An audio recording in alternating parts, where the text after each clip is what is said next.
Alors, causerie vespérale à deux voix.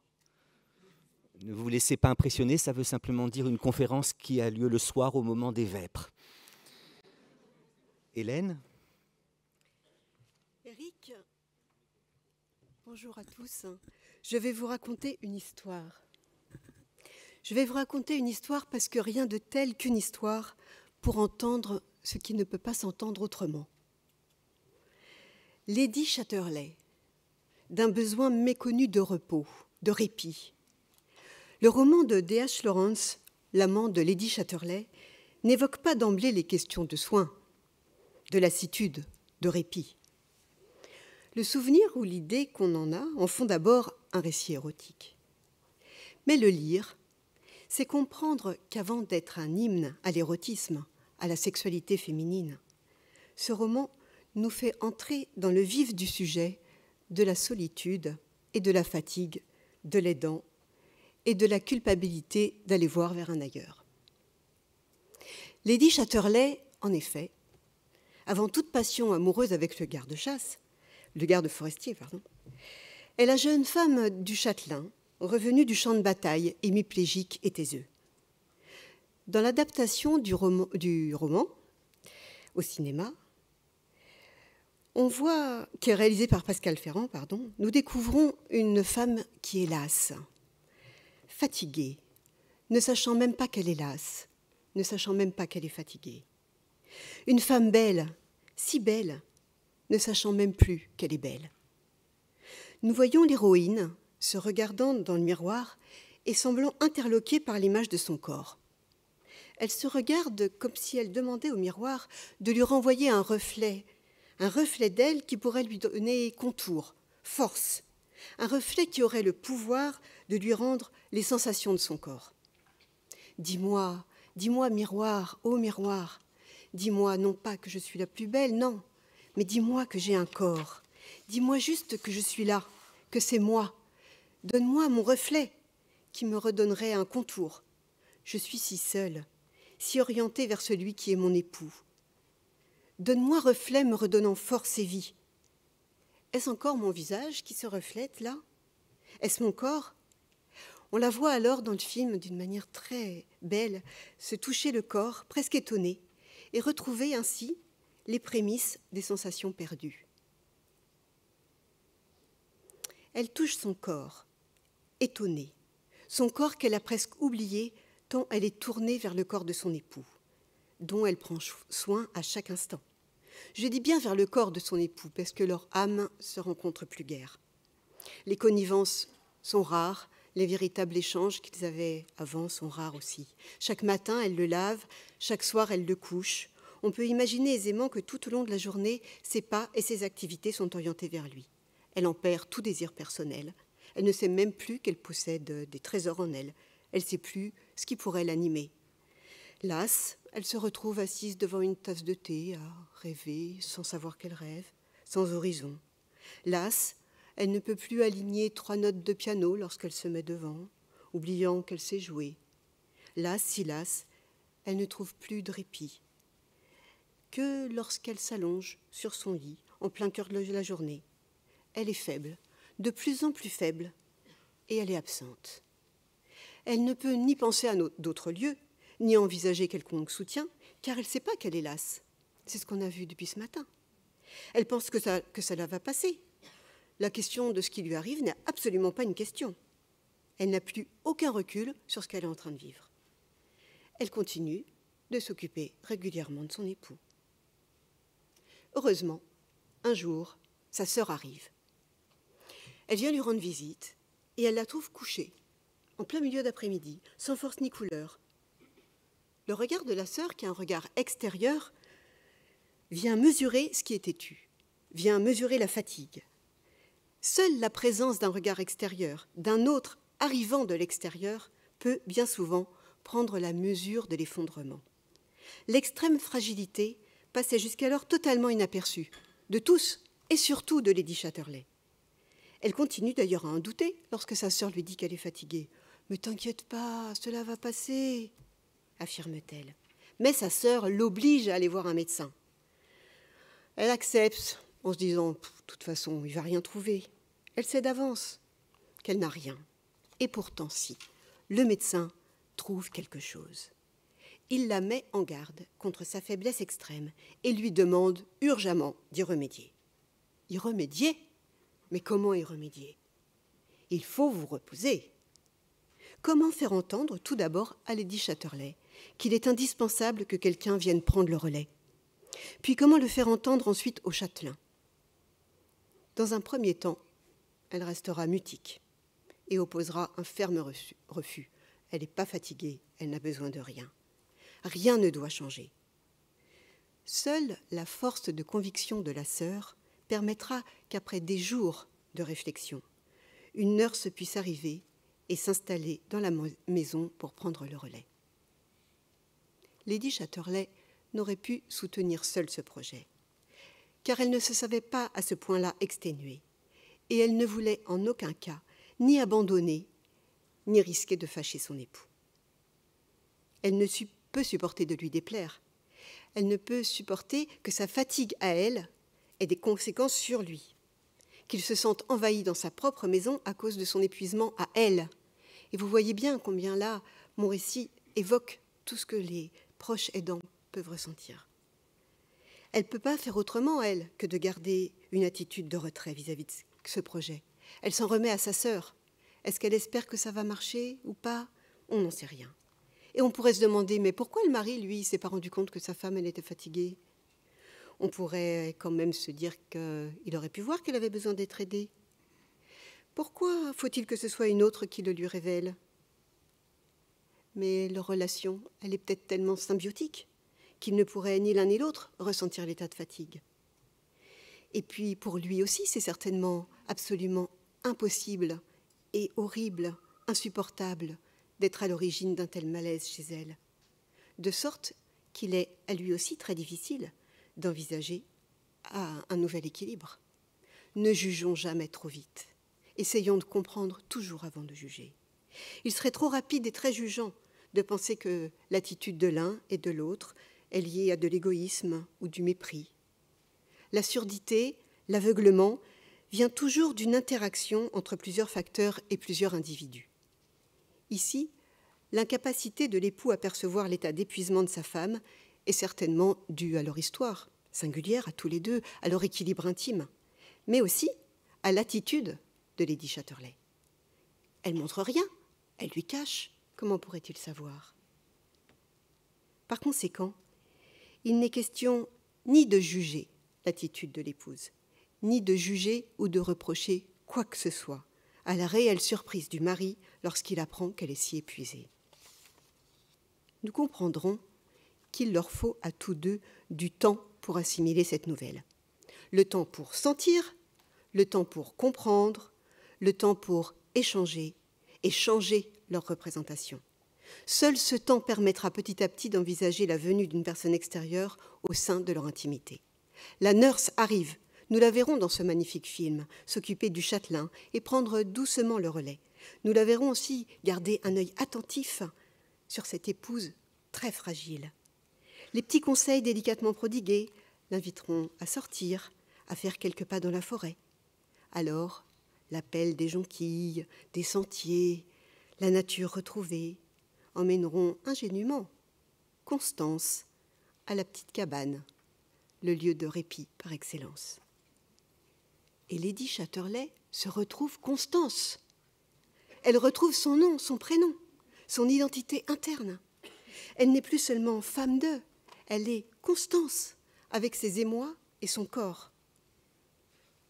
L'exemple de Lady Chatterley est certes provoquant, mais il est pour moi le paradigme de la relance libidinale. Pour Freud, je le rappelle juste, la libido, ce n'est pas seulement la sexualité, c'est la manifestation dynamique du désir. Elle soutient, la libido, la pulsion de vie. Pour retrouver désir et rêverie, l'arrivée d'un tiers est primordiale. Soutenir, entendre, accompagner ranime la libido, relance le désir, en tant qu'il ouvre à l'écart, au manque. Au-delà de l'aspect moral, donc, de cette histoire, nous entendons que pour de nombreux proches devenus aidants, se donner la possibilité d'aller vers un ailleurs est difficile et très culpabilisant. Et qu'il est avant tout bien difficile de reconnaître sa fatigue et de se décider à accepter de l'aide. Et en effet, Lady Chatterley ne sait pas qu'elle est aidante. Lady Chatterley ne sait pas qu'elle est fatiguée. Elle ne peut pas prendre son envol seule. L'aide est mesure, adaptation, prise de température des maisonnées avant de pouvoir proposer ce qu'il sera bon pour l'autre. L'accueil est soutien, petit élan, ainsi la paume de la main permettant l'envol. L'aide serait-elle révélation de la mauvaise fatigue, afin qu'elle puisse se convertir en bonne fatigue? Éric, vous pourriez peut-être nous éclairer. Quelles seraient les choses qui pourraient être enseignées par là à propos de la mauvaise et de la bonne fatigue?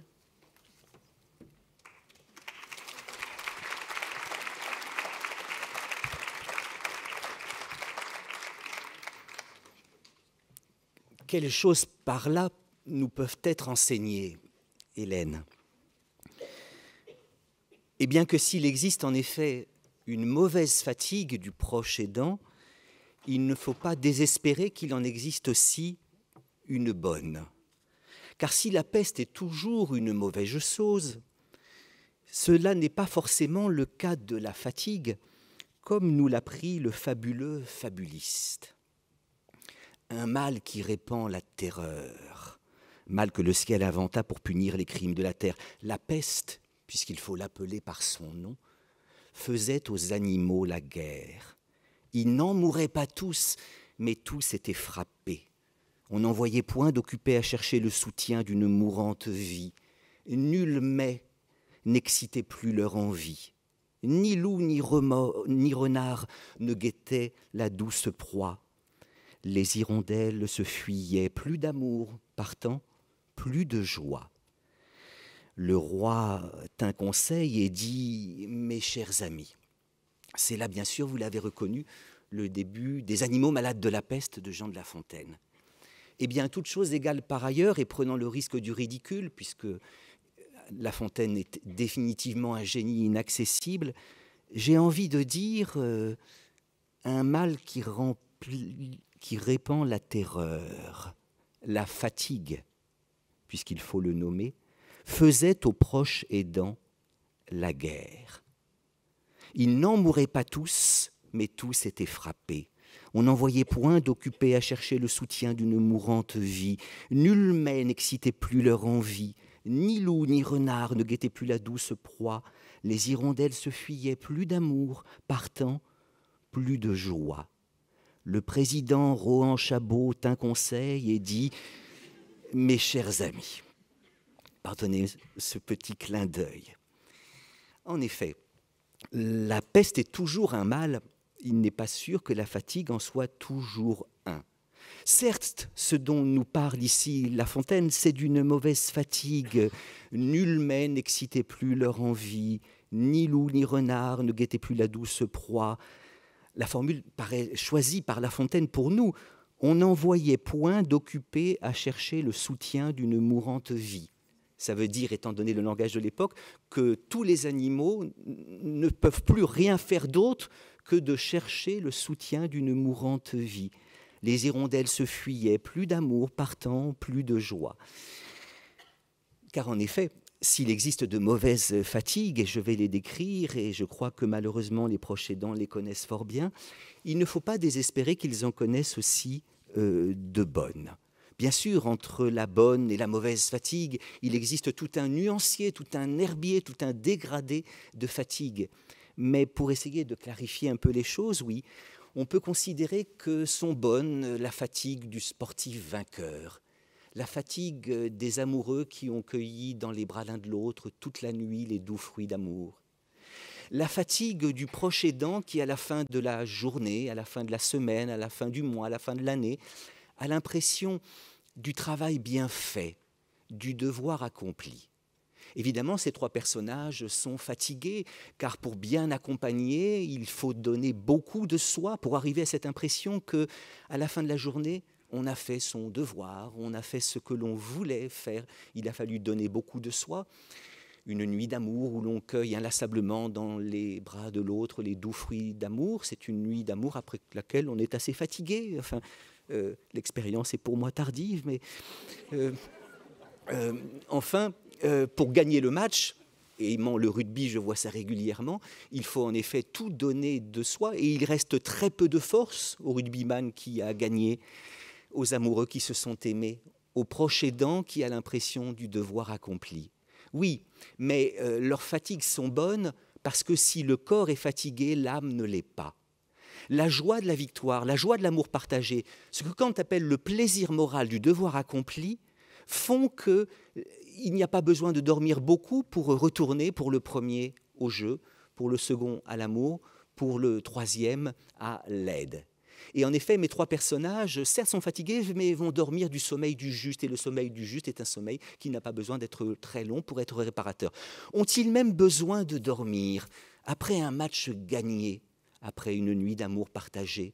On éprouve une telle joie que les quelques forces qu'il reste dans le corps en sont dilatées. La joie, Florence le disait, eh bien, c'est ce que vivent celles et ceux qui connaissent la bonne fatigue. Et rien n'est plus défatigant qu'une joie, car une joie, c'est une sorte de dilatation de l'âme et du corps. Les pères de l'Église disaient que laetitia est dilatatio animae et corpori. Ne vous laissez pas impressionner. La première fois que je me suis présenté au concours d'entrée à l'école normale supérieure, j'ai eu en latin 1. Et 1 sur 60, même pas 1 sur 20. Peut-être qu'une traduction est nécessaire, mais c'est tout simple. La joie, c'est la dilatation de l'âme et du corps, alors que l'angoisse, au contraire, c'est la retractatio animae et corpori. Voilà pourquoi le plus grand poète de l'angoisse, c'est Baudelaire, et rien n'est plus fatigant qu'une angoisse. Et le plus grand poète de la joie, c'est La Fontaine, et rien n'est plus défatigant qu'une joie. Baudelaire, quand le ciel bas et lourd pèse comme un couvercle, l'impression d'une rétractation généralisée. La Fontaine, à ces mots, le corbeau ne se sent pas de joie. Il ouvre un large bec et laisse tomber sa proie. Vous allez me dire que j'ai oublié un vers, car en effet, La Fontaine nous dit « À ces mots, le corbeau ne se sent pas de joie, et pour montrer sa belle voix, il ouvre un large bec et laisse tomber sa proie. » Et je sais très bien pourquoi il ouvre un large bec. C'est parce que le renard l'a habilement flatté et lui a dit que si son ramage était à l'image de son plumage, il serait les hôtes de ses bois. À ces mots, le corbeau ne sent pas de joie, il ouvre un large bec.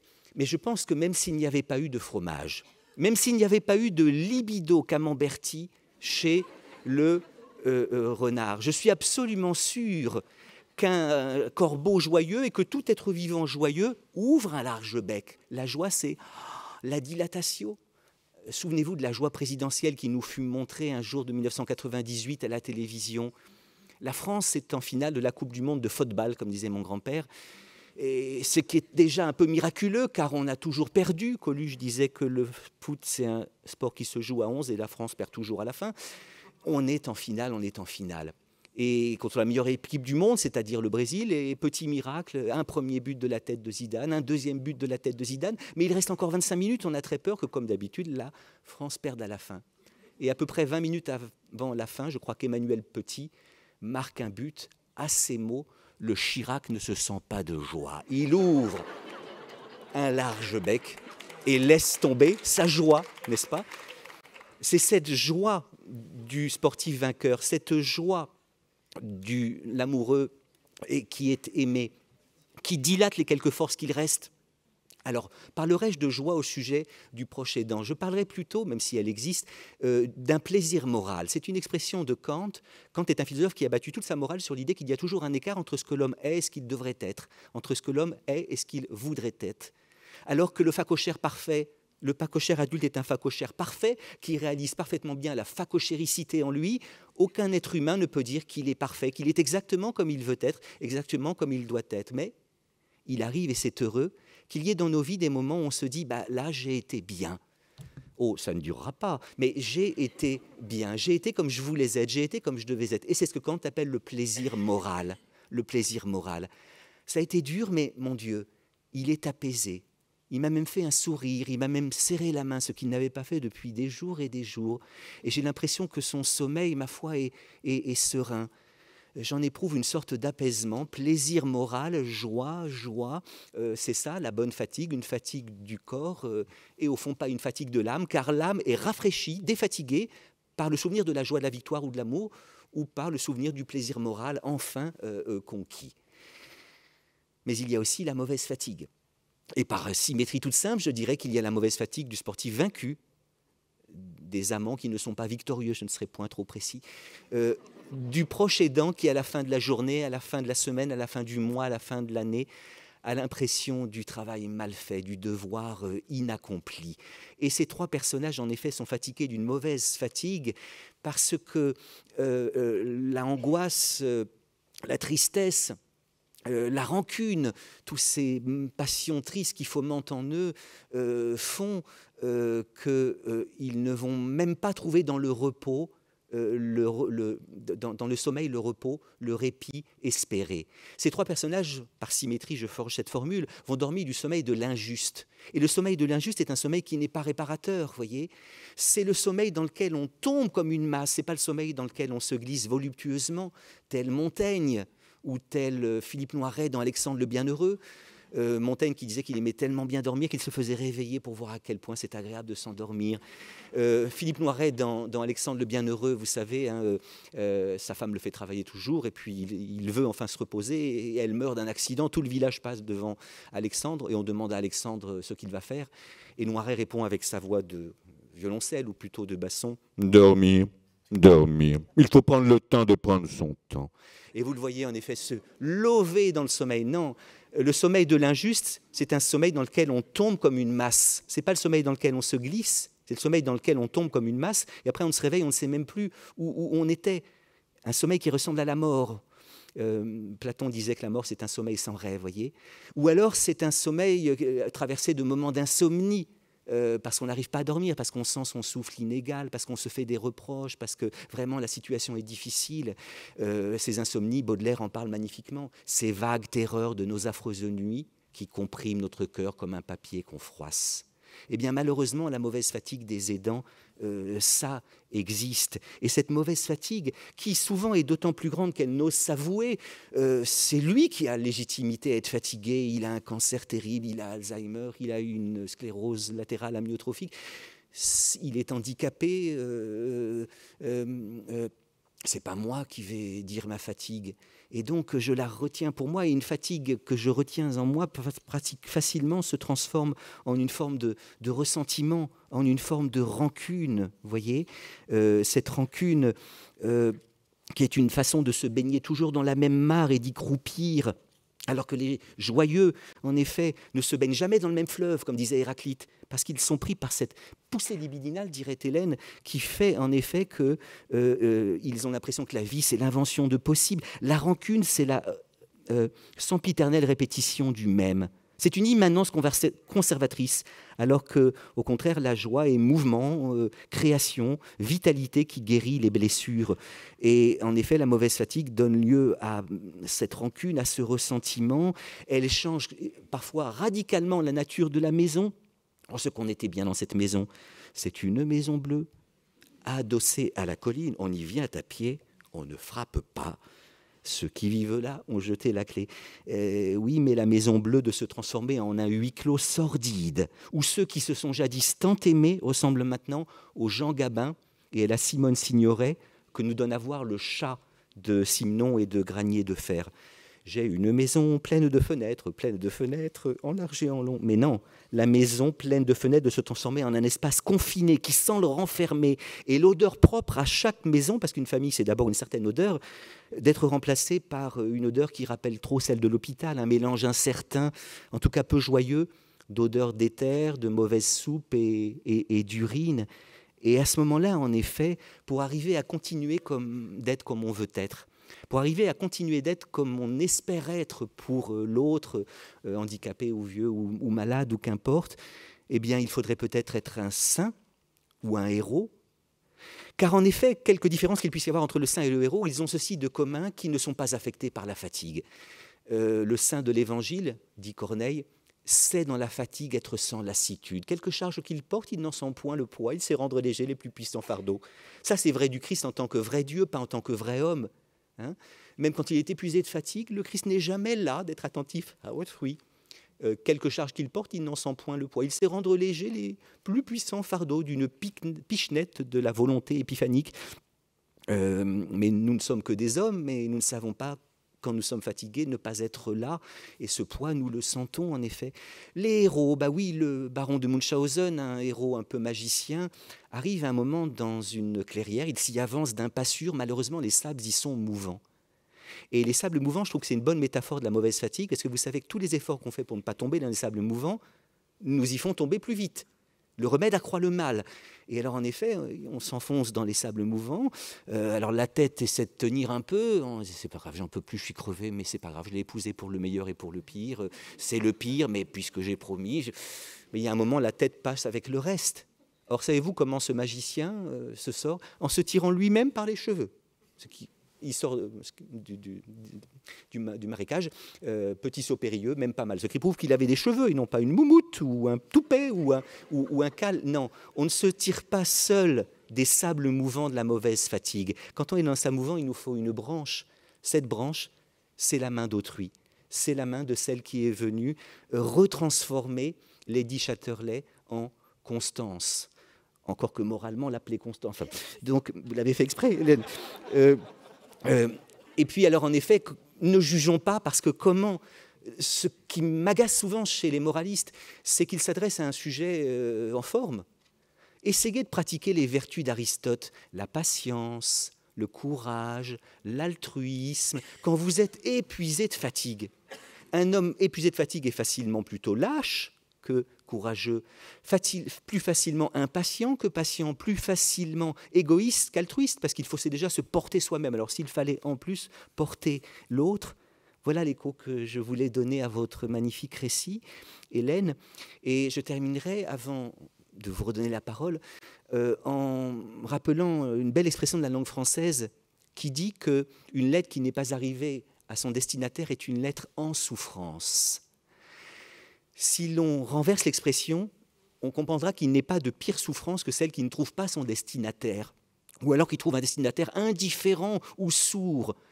De cette souffrance, Mitterrand a fort bien parlé lors de son oraison funèbre prononcée sur la grande place de Nevers en l'honneur de Bérégovoy après qu'il s'était suicidé. Il parle du suicide de Bérégovoy comme d'un acte où se mêlent la grandeur et le désespoir.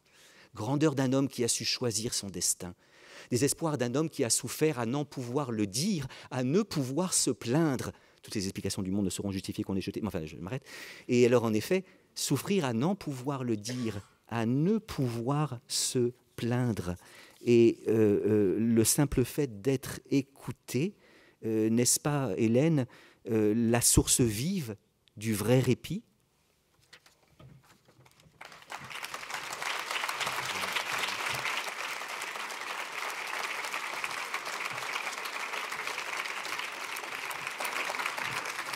Mes jambes tremblent, se dérobent sous moi.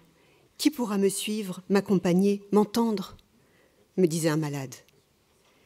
Mes jambes tremblent, se dérobent sous moi. Qui pourra me suivre, m'accompagner, m'entendre ? Me disait un soignant.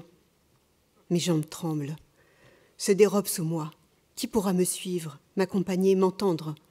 Me disait un proche. L'arrivée d'un autre que l'on attendait ou que l'on n'attendait plus, l'arrivée d'un autre est parfois vécue comme un petit coup de vent, levant un rideau de brume, une éclaircie sur l'horizon aux fenêtres des maisons. 3 planches de bois, un rayon de soleil, un petit air frais sur les joues, une odeur de la terre et le goût de l'eau du ruisseau. Un ailleurs, pas très loin, un ailleurs à 2 pas, un ailleurs rendu possible par l'accompagnement de la nurse, qui, prenant soin du mari, mais ne remplaçant pas l'épouse, lui pose la main sur l'épaule afin qu'elle puisse faire quelques pas ailleurs. L'autre secourable. L'arrivée de la nurse, l'arrivée d'un 3e personnage dans le huis clos du face-à-face, ouvre la dyade à la triade. Ayant travaillé de longues années au domicile des patients et à l'hôpital, je prends la mesure des difficultés que rencontrent les malades, les soignants et les proches lorsque la maladie entre dans une maison. La difficulté pour les soignants et pour les bénévoles d'entrer dans la maison sans avoir peur de redoubler le sentiment d'intrusion. Car la maladie fait intrusion, une intrusion traumatique. Chacun voudrait se réveiller, sortir de ce cauchemar. C'est ce que nous entendons depuis ce matin dans les paroles très belles prononcées. Et d'autres paroles. Lorsque je me réveille, je voudrais me rendormir. C'est pas vrai, dites-moi que c'est pas vrai. Je ne reconnais plus ma maison.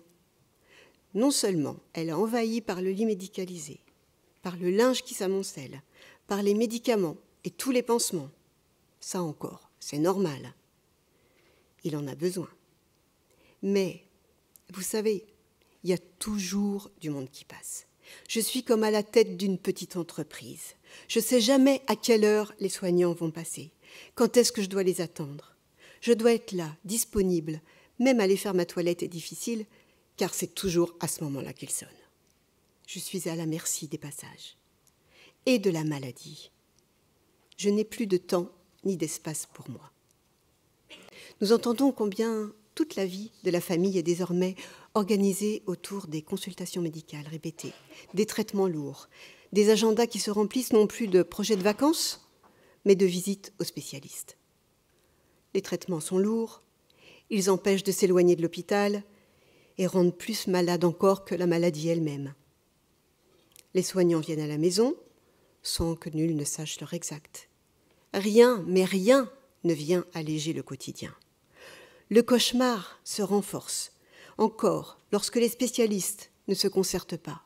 Et nous en avons aussi parlé ce matin, de cette nécessité qu'il y aurait d'avoir quelqu'un qui soit un repère. Et souvent, les équipes mobiles de soins palliatifs servent à ça, à pouvoir coordonner tous les différents intervenants, tous les différents médecins, des pathologies multiples, pour au moins donner quelque chose d'un peu rattroupé qui fasse sens. Les examens se multiplient par manque de coordination, de dialogue. Les déplacements se multiplient. L'inquiétude se redouble. Et le patient doit être patient. La famille doit être patiente. Être malade, vulnérable et proche, c'est devoir attendre. Tous ces petits effets de réalité, toute cette intrusion temporelle et spatiale ont pour conséquence des exaspérations, comme vous le disiez Eric, et des fatigues multiples. La maladie, mais aussi la dépendance et ses répercussions sur la vie quotidienne rendent la vie cauchemardesque, c'est-à-dire foulée par le démon. Et la rêverie semble dès lors bien loin, impossible, voire interdite. Les malades et leurs proches se sentent empêchés, altérés, moins libres. La crainte d'être finalement rejeté tel un mauvais patient ou une famille envahissante existe. Et c'est de ça dont le plus peur les patients. C'est pour ça qu'ils ont raison de ne pas oser se plaindre. Alors que la plainte affleure, ils la refoulent, ils la contiennent. Alors oui, savoir que quelqu'un peut entendre, comprendre, ne pas s'affoler, savoir que quelqu'un peut reconnaître les efforts, soutenir, peut entendre les difficultés et aussi les mauvaises pensées, permet de tenir le coup. Et il n'est pas rare d'entendre, quand on écoute les proches, dire que sans la maladie, ils n'auraient jamais pu rencontrer leur père, leur mère ou leur ami ainsi. Mais ça vient dans un second temps. La lourdeur, d'abord énoncée, peut se transformer parce qu'elle a été nommée. Elle peut se transformer en reconnaissance, en expérience, elle peut être entendue comme quelque chose de positif, d'une lumière à l'horizon. Mais il faut d'abord entendre la difficulté et la peur des proches. Car les proches ont peur. Ils ont peur de faire mal à leurs malades. Ils ont peur de faire du mal, de ne pas savoir comment s'ajuster. Trop prévenants, ils encombrent. Pas assez, ils font défaut. Jamais dans la bonne intention. Et s'ils ne pouvaient plus assurer 7 jours sur 7? Et s'ils ne pouvaient plus assurer 24 heures sur 24? Et s'ils ne pouvaient plus accompagner leurs proches? Et s'ils défaillaient, eux? Et s'ils perdaient leur travail et tombaient malades, craquaient, pleuraient? Ils ont parfois tellement envie de partir et de ne pas revenir. Les proches sentent bien qu'ils agacent. Ils agacent les soignants, ils agacent leur famille à se plaindre ou à dire, même s'ils ne se plaignent pas. Ils sont aussi agacés d'être un héros. Et ils agacent aussi leur malade à vouloir le stimuler, à vouloir qu'il mange, à vouloir qu'il aille mieux. Ils sentent qu'ils agacent et cela engendre en eux aussi une certaine acrimonie, un ressentiment, une sensation de ne pas être entendus et compris, eux. Alors ils peuvent aussi se retrancher et arriver dans le silence. Notre société prône la bientraitance. C'est heureux. Notre société valorise le rôle des proches. Tant mieux. Comme vous le disiez, on les reconnaît de plus en plus. Mais les proches sont parfois assaillis de pensées qu'ils redoutent. Et comment si on leur dit « t'es un héros », comment est-ce qu'ils pourraient dire « mais j'en peux plus, moi. J'en peux plus de l'accompagner ainsi. C'est insupportable, c'est pas une vie. Puis d'abord, moi, j'ai jamais eu de tendresse pour ma mère. Maintenant, je suis obligée de m'occuper d'elle. Mais elle m'oblige depuis toujours. » Et il faut d'abord passer par ces sentiments-là pour pouvoir convertir en de bonnes pensées, en une compréhension autrement. Alors oui, entendre la fatigue des proches, qui sont vraiment fatigués de ne plus avoir les mêmes relations que celles d'avant avec leur aimé. Fatigués de ne plus pouvoir mener la vie d'avant. Fatigués de ne plus vraiment reconnaître l'autre et se reconnaître. Être comme ça tout le temps. Ne plus avoir le temps de rien faire. Ne pas pouvoir la laisser seule 2 minutes. Si vous saviez comme c'est contraignant. Je n'étais pas comme ça avant, irritable et impatient. C'est plus moi, hein, je vous assure, c'est plus moi. Et c'est un éprouvé constant chez les proches, de n'être plus eux-mêmes, de ne pas se reconnaître vraiment. Miroir, miroir, redonne-moi les contours de mon corps. Ils sont fatigués. Mais entendre et écouter sa propre fatigue, ne serait-ce pas l'occasion, Éric, de pouvoir s'en faire quelque chose comme une amie ?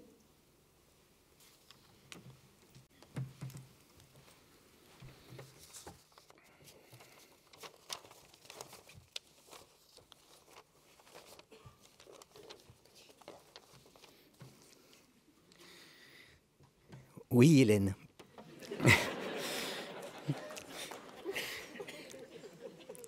Mais pour s'en faire une amie, je crois qu'il est important d'être roseau plutôt que chêne. Le chêne un jour dit au roseau « Vous avez beau sujet d'accuser la nature. Un roitelet, vous êtes un puissant fardeau. Le moindre vent qui d'aventure fait rider la surface de l'eau vous oblige à baisser la tête, cependant que mon front... » c'est le chêne qui parle, cependant que mon front au Caucase pareil, non content d'arrêter les rayons du soleil, brave l'effort de la tempête. Tout vous est aquilon, tout me semble zéphyr. Ça, c'est génialissime. L'aquilon et le zéphyr, c'était des vents qui soufflaient à Rome. L'aquilon est un vent très puissant, le zéphyr, un tout petit vent. Eh bien, le chêne dit au roseau, tout vous est aquilon, tout me semble zéphyr. Encore si vous naissiez à l'abri du feuillage dont je couvre le voisinage, vous n'auriez pas tant à souffrir, je vous défendrais de l'orage. Mais vous naissez le plus souvent sous les humides bords du royaume des vents. La nature envers vous me semble bien injuste. Réponse du roseau. Votre compassion, lui répondit l'arbuste, part d'un bon naturel, mais quittez ce souci. Les vents me sont moins qu'à vous redoutables. Je plie, mais ne romps pas. Vous avez jusqu'ici, contre leurs coups épouvantables, su résister sans courber le dos. Mais attendons la fin. Comme il disait ces mots, du bout de l'horizon accourt avec furie le plus terrible des enfants que le Nord eût porté jusque-là dans ses flancs. L'arbre tient bon, le roseau plie. Le vent redouble ses efforts, si bien qu'il déracine celui dont la tête au ciel était voisine et dont les pieds touchaient à l'empire des morts. La fontaine, le chêne et le roseau. Qu'est-ce que ça veut dire être chêne face à la fatigue? Qu'est-ce que ça veut dire être roseau face à la fatigue? Eh bien, être chêne face à la fatigue, c'est justement se vouloir un saint infatigable ou un héros infatigable, une sorte de surhomme ou de surfemme. Le destin de quelqu'un qui se voudrait ainsi fut dit par la fable. Qu'est-ce que c'est qu'être roseau face à la fatigue? C'est l'assumer, c'est la reconnaître. Alors, précisément, entre les bonnes fatigues purement bonnes que je nommais tout à l'heure, celle du sportif vainqueur, des amoureux victorieux, du proche aidant qui se vit comme un proche aidant, qui vraiment fait bien son métier de proche aidant et qui en est reconnu, et puis les fatigues purement mauvaises du sportif vainqueur, de l'impuissant ou de celui qui finit par haïr celui qu'il doit accompagner, et donc qui se haït lui-même. Entre ces bonnes fatigues et ces mauvaises fatigues, il y a précisément tout un nuancier, tout un herbier. Et je pense que la plupart des fatigues que vivent les proches aidants sont malheureusement pas aussi bonnes que les premières, mais sont heureusement souvent meilleures que les deuxièmes. Et justement, une fatigue qui n'est pas radicalement mauvaise, qui n'a pas cette opiniâtreté à nous détruire, à détruire toute la maison, est une fatigue contre laquelle, à mon avis, il ne faut pas lutter, puisque de toute façon, lutter contre la fatigue, c'est fatigant. Mais peut-être écouter les belles leçons qu'elle a à nous apporter. Et en effet, une fatigue écoutée, assumée, a quelques belles leçons d'humanité à nous apporter. Elle peut nous apprendre l'humilité, elle peut nous apprendre le courage, elle peut nous apprendre la générosité, elle peut nous apprendre la rêverie. En effet, une fatigue assumée est une fatigue qui peut nous apprendre l'humilité. L'humilité, c'est le contraire de l'orgueil, mais c'est aussi le contraire du mépris. Être humble, c'est s'estimer à sa juste mesure. C'est donc le contraire de la vanité, mais aussi du mépris de soi. Et en effet, une fatigue assumée est une fatigue qui nous apprend l'humilité. Qu'est-ce qu'elle m'apprend, ma fatigue? Elle m'apprend que je ne suis pas une machine. Elle m'apprend que je ne suis pas un dieu grec. Elle m'apprend que je ne suis pas un ange. Elle m'apprend que je ne suis pas un elfe, un lutin. Tous êtres qui, pour des raisons différentes, ne connaissent pas la fatigue. Une machine, ça n'est pas fatigué. Une machine s'use, mais ne se fatigue pas. Eh bien non, on n'est pas des machines, il y a un moment où on est fatigué d'accompagner. Les dieux grecs ne connaissent pas la fatigue. Je n'imagine pas Zeus un jour dire « là j'ai un petit coup de mou aujourd'hui, je sais pas ce que j'ai, c'est étrange ». Non, alors que je remarque en revanche que le Dieu d'Isaac, d'Abraham et de Jacob, le Dieu de Mahomet ou de Mohamed, le Dieu de Luc, Matthieu et Jean, bref, le Dieu qu'adorent les monothéistes, juifs, musulmans ou chrétiens, lui, en un sens, a peut-être connu la fatigue, puisqu'il faut un jour de Shabbat, un jour de repos. Après la création, le vendredi pour les musulmans, le samedi pour les juifs, le dimanche pour les chrétiens. Et dans le christianisme, cette idée d'un Dieu fatigué s'incarne dans l'épisode de Jésus fatigué à côté du puits de Jacob. Il a marché 40 jours, 40 nuits, et il est fatigué. Il se met sur la margelle du puits parce qu'il est épuisé, justement. Et les métaphores de la fatigue, c'est l'essoufflement. Le problème, ce n'est pas le premier souffle. Au début, il y a un souffle qui fait que je vais l'accompagner. Je ne m'attendais pas à avoir un enfant trisomique, je vais l'accompagner. Je ne m'attendais pas à avoir un mari qui perd complètement la boule, je vais l'accompagner. Ce qui est difficile, c'est le second souffle. Hein. Ou alors, autre métaphore, l'épuisement. C'est-à-dire que le puits essaie de tirer de l'eau, puis à un moment, il n'y a plus rien. Quand j'étais enfant, j'avais vu en Corrèze mon grand-père vider une mare avec une pompe qui devait enlever toute l'eau. Il y a un moment, il n'y avait plus rien à prendre. Ça faisait un bruit horrible. Ben, parfois, on cherche en soi, même la nappe phréatique de soi est tarie. Voyez ? L'épuisement, c'est quand la nappe phréatique de soi elle-même est tarie. C'est parce que tant qu'il y a un peu de nappe phréatique, on est crevé, mais on va dormir. Et parfois, la nappe phréatique du soi ou de soi est elle-même tarie. Eh bien, le Christ est épuisé, et à ce moment-là, c'est la Samaritaine qui va lui apporter un peu d'eau. Un ange, c'est infatigable. Je n'imagine pas l'archange Gabriel dire « Oh là là, aujourd'hui, j'en ai vraiment ras-le-bol du turbin que m'impose le grand barbu », pour parler comme Michel Audiard. Il paraît que les anges se déplacent à la vitesse de la pensée. Ah, ça veut dire très vite. Vous allez me dire, ça dépend pour qui, mais même les besogneux de la comprenette ont dans leur cerveau des communications synaptiques qui vont extrêmement vite. C'est-à-dire qu'à peine l'ange a-t-il pensé qu'il devait aller d'ici à là, qu'il y est déjà. Les anges ont un corps, paraît-il, C'est en tout cas ce que nous apprennent Bellini, Véronèse et les grands peintres de Venise quand on regarde les plafonds des églises de Venise. Mais c'est un corps tellement léger, tellement rapide, vous voyez, qui se déplace. C'est à peine un corps. Un corps, c'est lourd, c'est opaque. Ça peut avoir des goitres, des hémorroïdes, de la sudation. Vous imaginez pas les anges avoir un corps comme ça? Bon, eh bien non, nous ne sommes pas des anges. Et nous ne sommes pas des lutins, des elfes, tous êtres qui sont encore plus préservés de la fatigue, puisque le contraire de la fatigue, c'est la forme. Vous savez, je suis en forme, je ne suis pas fatigué, je ne suis pas en forme. Mais ces êtres-là jouissent d'une inlassable capacité métamorphique, c'est-à-dire qu'ils peuvent changer de forme. Hein, les lutins, les anges, le petit peuple de féerie est composé d'êtres qui peuvent dire renard, loup, fleuve. Eh bien non, nous ne sommes pas des lutins, des elfes, nous ne sommes pas des anges, nous ne sommes pas des dieux grecs, nous ne sommes pas des machines, nous ne sommes que des hommes. Et au fond, il ne s'agit pas de jouer les héros ou les saints, mais d'assumer son humanité. Assumer sa fatigue, c'est assumer son humilité. Première leçon, son humanité. Une leçon d'humilité. Et un peu d'humilité, ça ne peut pas faire de mal. Souvent, nous nous faisons à nous-mêmes du mal parce que nous nous voulons plus grands que nous sommes. Deuxièmement, ça nous apprend le courage, oui, parce que seul un être fatigué peut être courageux. Aristote le dit au sujet de la peur. Le courage, ce n'est pas l'absence de peur, c'est la peur surmontée. Et en effet, s'il suffisait, pour être courageux, de n'avoir pas peur, une pierre serait courageuse. Or, tout le courage se trouve dans le malgré. Malgré que j'ai peur, eh bien, j'y vais. Même chose pour la fatigue, le toujours frais et dispo, l'inlassable, celui qui n'a besoin, comme notre Jupiter d'il y a quelques années, que de 2 ou 3 heures de sommeil dans la nuit. Mais Jupiter est descendu de l'Olympe et il s'est rendu compte un jour qu'il était fatigué. Et j'ai trouvé ce moment assez beau. Eh bien, voilà ce que peut nous apprendre en effet une fatigue assumée, ça nous apprend le courage. Le toujours frais et dispo n'est pas courageux. Ben non, on n'est pas toujours frais et dispo, mais on peut être courageux.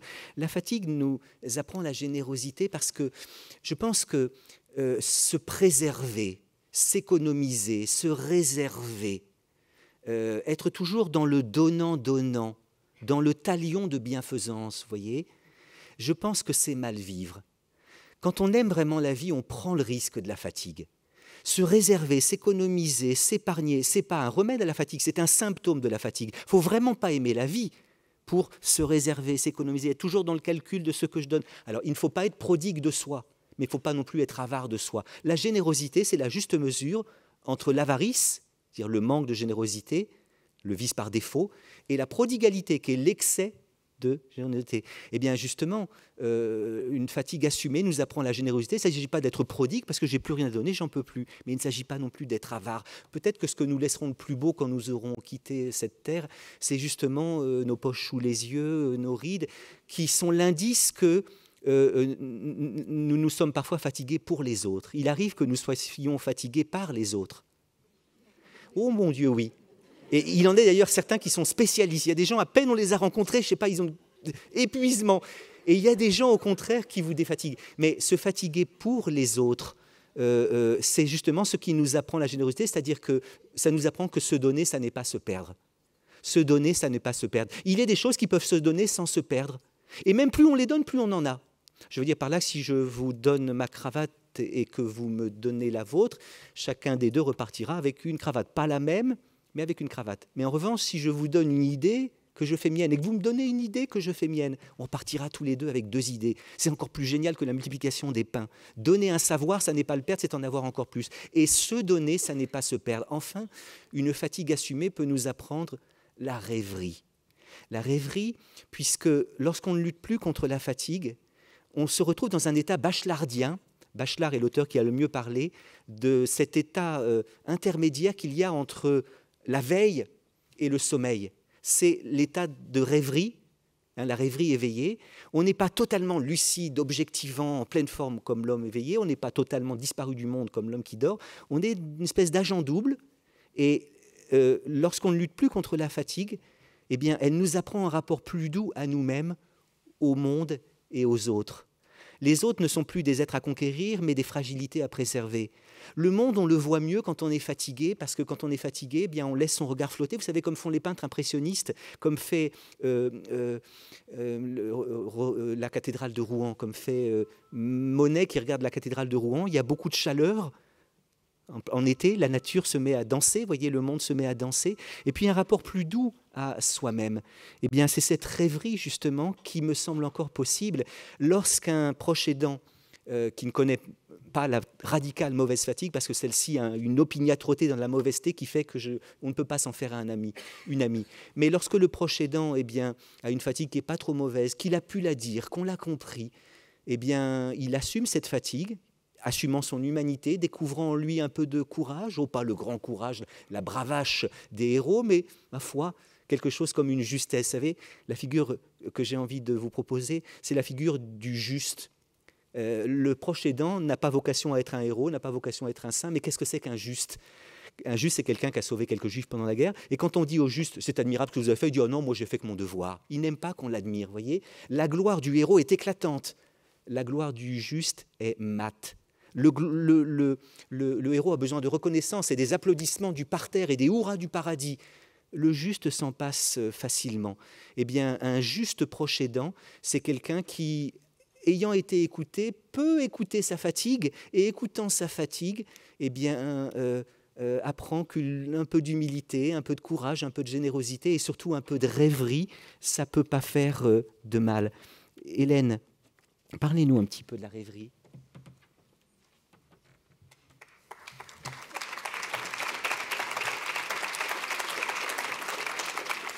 Avant de vous parler de la rêverie, ce que ça m'évoque, ce que vous dites, Éric, c'est un concept de Winnicott, de la mère suffisamment bonne.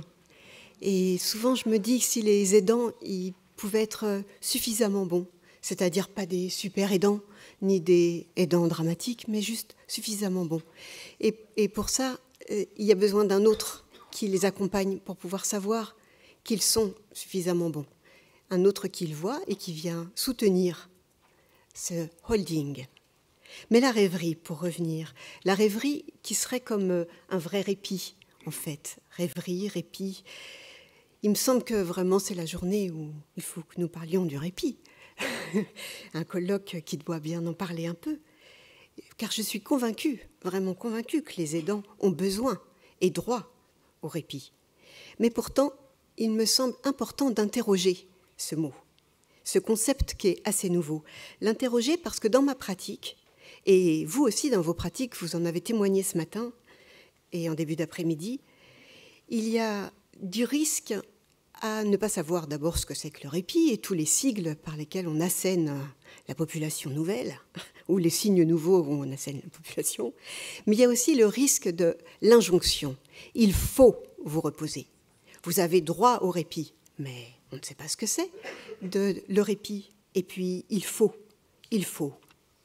Qu'est-ce que ce serait devoir, falloir se reposer? Le mot répit, si on revient un tout petit peu à l'étymologie, il a apparu que depuis quelques années dans le lexique utilisé en lien avec le champ de la santé. Les professionnels ainsi que les malades et les personnes accompagnées ne savent pas d'emblée ce que c'est que le séjour ou le lieu de répit. Lorsqu'on l'évoque comme un projet possible, c'est déjà une réaction de surprise. Qu'est-ce que c'est? Qu'est-ce que vous me racontez? Du répit, vous en parlez pour moi, pour l'autre? Qu'est-ce que c'est le répit? Et puis après, c'est une réaction un peu désabusée. Du répit, vous savez, déjà, il n'y a personne qui vient me voir. Je suis toute seule, 24 heures sur 24. Alors, vous me dites d'avoir des projets, mais je ne vois pas du tout comment ça peut être réalisable. Le mot répit renvoie à plusieurs idées. Et je pense que si nous-mêmes, on peut déjà se le représenter, ça va nous aider à pouvoir entendre et le transmettre à l'autre. Plusieurs idées. Cela peut être un appel, un temps, un lieu, un simple souffle, un séjour. Mais ma proposition est en effet que la rêverie, que c'est dans la rêverie qu'il y aurait la possibilité du vrai répit. La possibilité d'encore rêver un peu serait peut-être le commencement d'un répit opérant. Le répit, c'est tout d'abord un appel. S'il vous plaît, un peu de répit. C'est une invocation presque. Je vous en supplie, je voudrais que ça cesse. C'est une invocation à un autre pour que la situation cesse, mais l'agent de la situation qui nous fait souffrir, c'est celui presque à qui on demande le répit. Je t'en supplie, arrête. Comment est-ce qu'on peut se dire à soi-même quelque chose que l'on aimerait qu'il cesse alors que c'est l'autre qui est l'agent, et on se retourne et du coup on ne dit plus rien. Alors on entend aussi répit comme respect.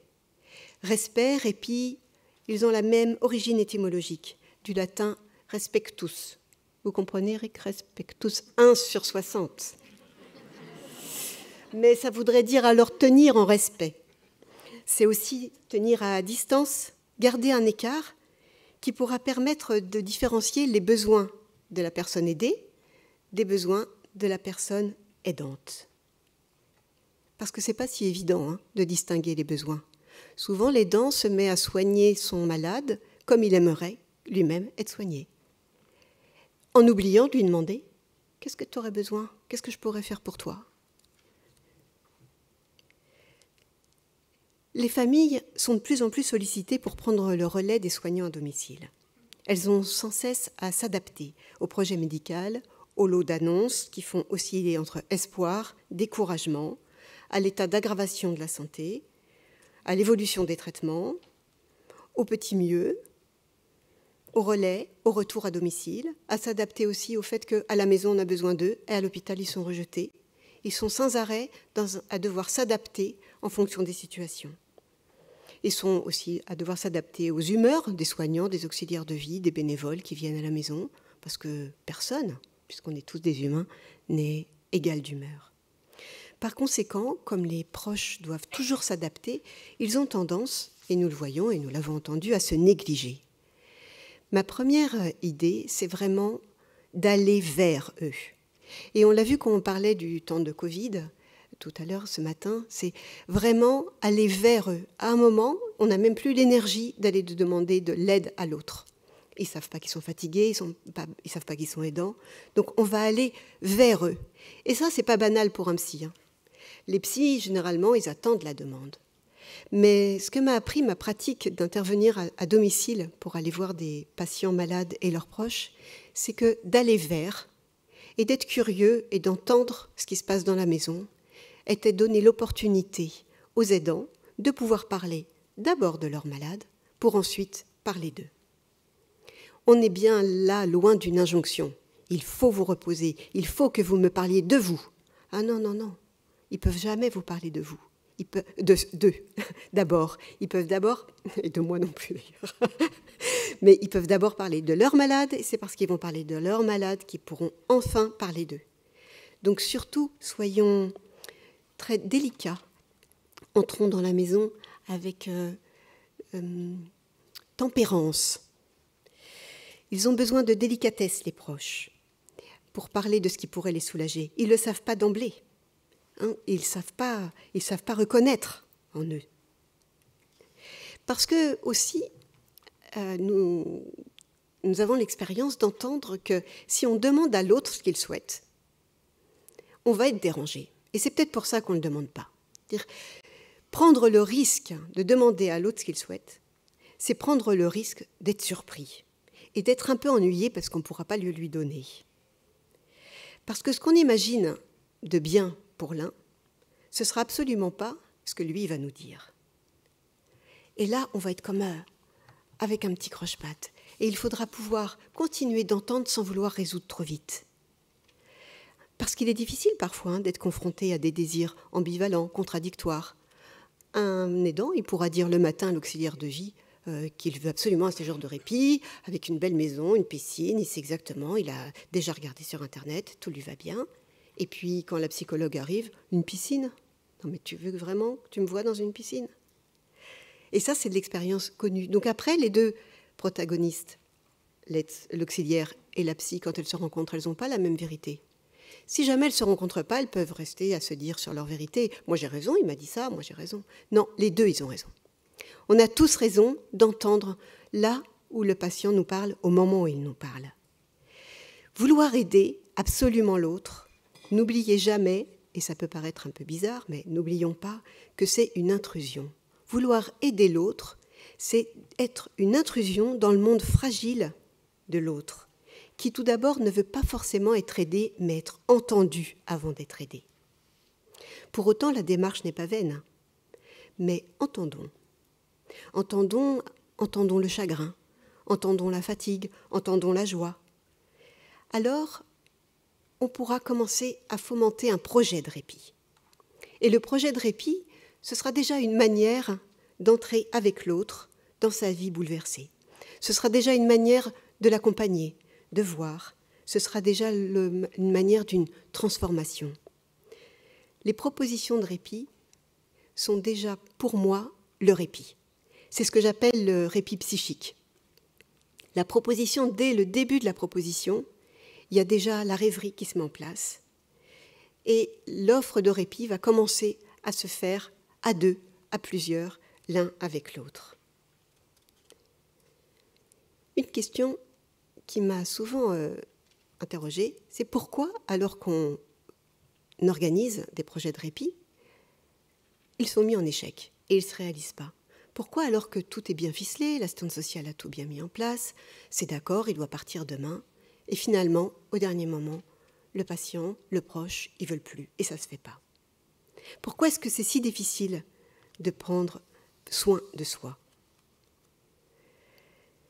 Parce que c'est ambivalent. Parce qu'en même temps on veut, en même temps on a peur. En même temps, il y a plein de choses qui se passent dans la tête. C'est moi, je suis l'aidant principal. Je sais m'occuper de lui. L'autre, est-ce qu'il va savoir? Est-ce que je ne vais pas l'abandonner si jamais je le laisse partir ailleurs? Dites-vous toujours que le projet de répit qui achoppe, à ce moment-là, n'est pas pour autant un échec. Il pourra être repris dans un second temps, et alors peut-être il se réalisera. Supportons que les choses, tout d'un coup, s'effondrent pour pouvoir se remettre. Alors que si on dit et qu'on arrive auprès du patient en disant « avec tout ce que j'ai travaillé, maintenant vous n'êtes plus d'accord pour partir, c'est quand même pas possible ça, vous voyez pas le mal que ça me fait, que je me suis donné ». Bien sûr, on peut le penser, et on peut le penser.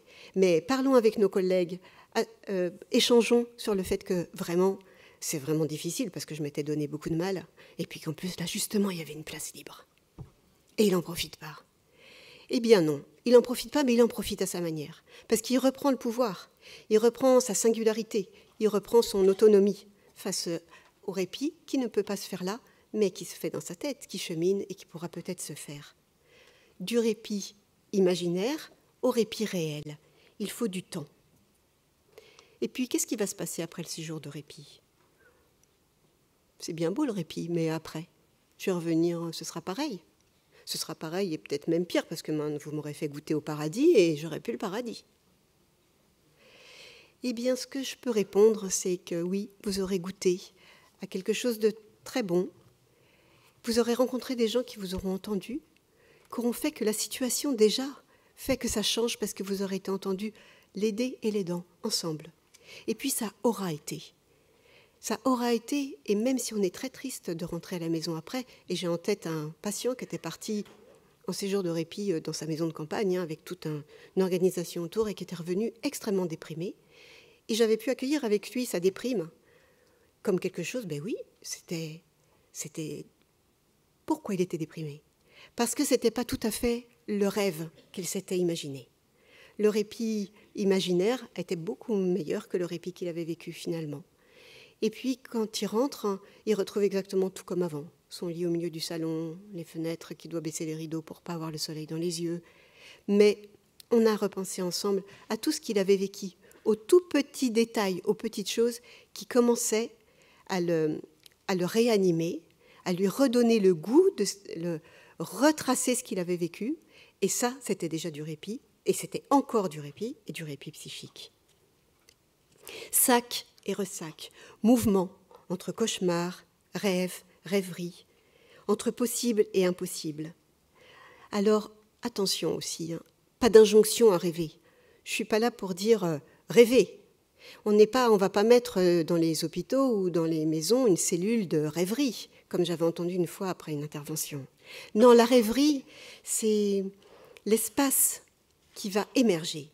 C'est une zone où on prendra le temps ensemble de penser, de dire, de laisser se déployer ce que toutes les turbulences provoquent.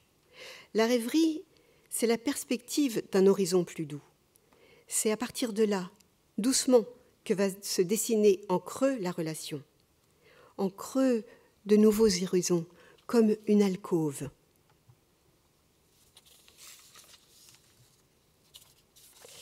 J'ai presque fini, parce qu'il n'y a pas d'effet magique de la parole, c'est là-dessus que je voudrais terminer.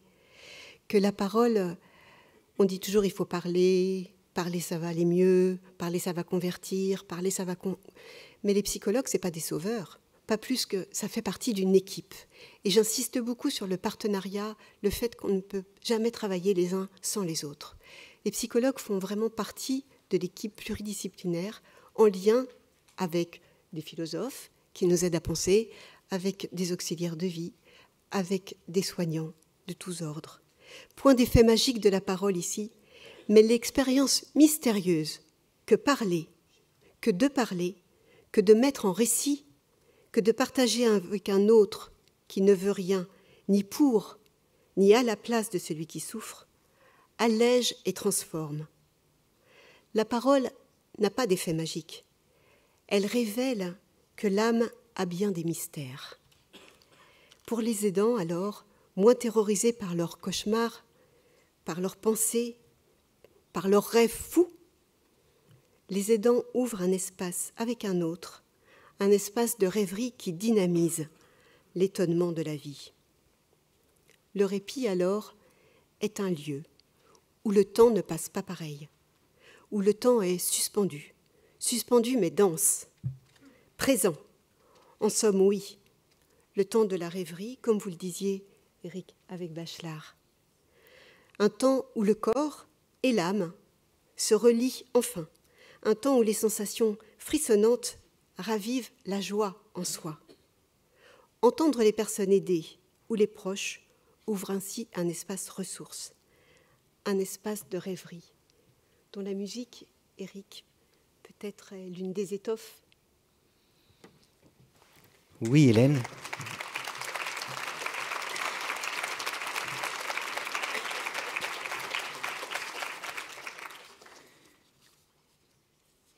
Parce qu'en effet, la parole n'est pas magique.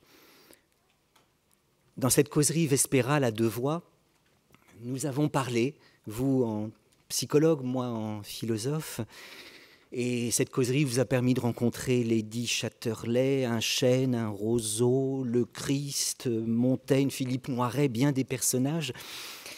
Mais peut-être que le mystère de l'âme fatiguée est mieux honoré par la musique, qui est ce qui précède la parole et ce qui la suit, que par la parole. Et voilà pourquoi j'ai pensé qu'il vous serait plaisant que notre dernier mot ne fût pas un mot justement, mais un peu de musique, parce qu'il me semble en effet que ce que murmure à la fois le chant de la terre de Gustave Mahler, et plus précisément la dernière partie qui s'appelle l'adieu der Abschied, comme les 4 derniers leaders de Strauss, et plus précisément le dernier des 4 derniers leaders de Strauss qui s'appelle Im Abendrot, c'est-à-dire au crépuscule, au soleil couchant, c'est que malgré la difficulté de la vie, il n'est pas impossible d'imaginer que à la fin de la journée, à la fin de la semaine, à la fin du mois, à la fin de l'année, à la fin de la vie, quelque chose comme une douceur nous vienne. Montaigne disait « c'est tout de même chose tendre que la vie, même si aisée à troubler ».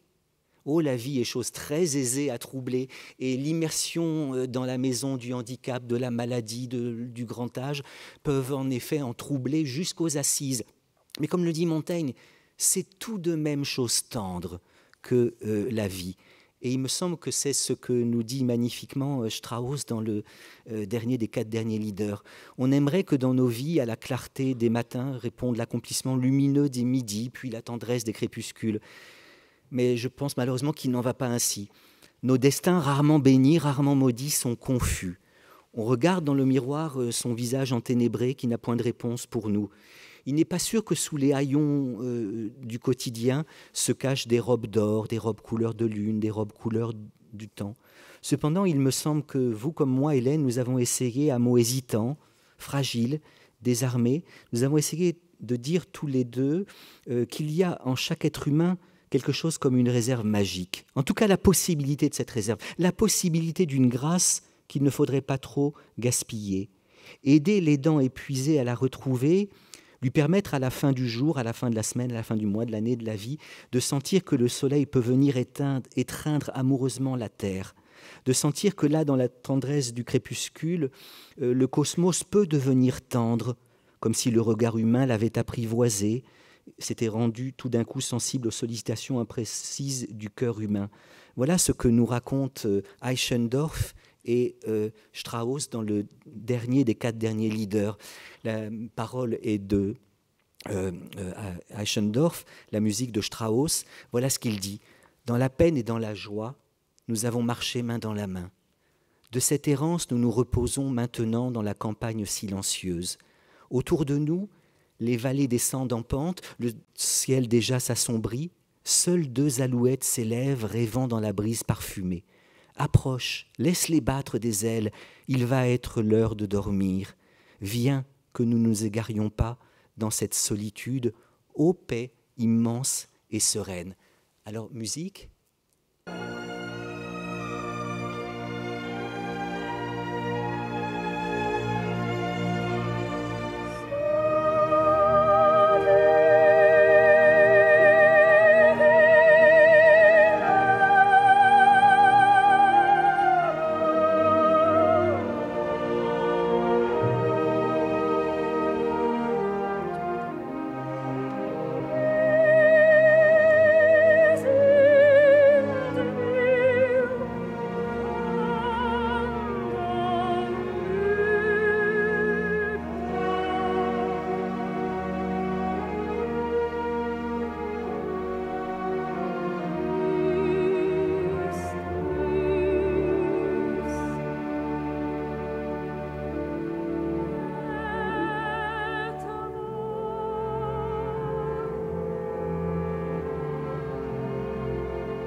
La chanteuse se tait et il n'y a plus que l'orchestre, c'est très court. Hein.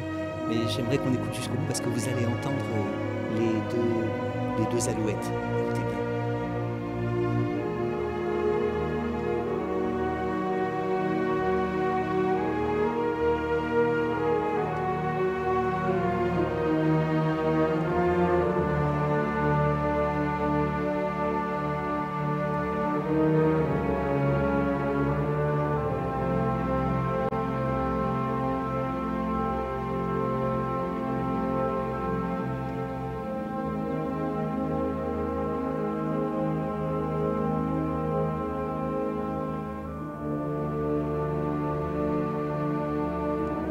Paraît fini. La voilà, la première.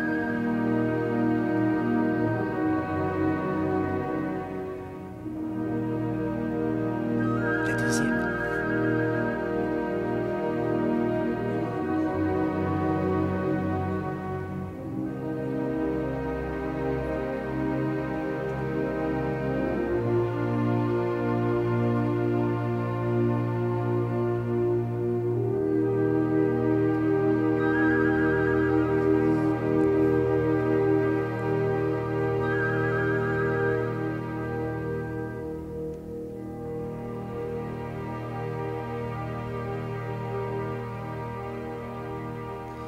Et ça se termine bien. Merci.